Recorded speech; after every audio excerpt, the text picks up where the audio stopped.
You ask Tiger to solve. This deals with linear equations with one unknown. The final result is x equals 1 over 8. Let's solve it step by step. Group all constants on the right side of the equation.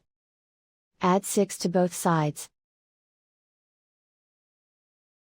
Simplify the arithmetic.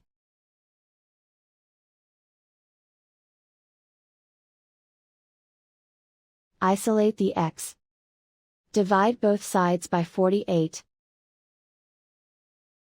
Simplify the fraction. Find the greatest common factor of the numerator and denominator.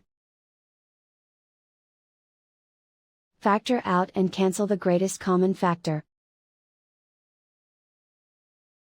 And so the final result is x equals 1 over 8.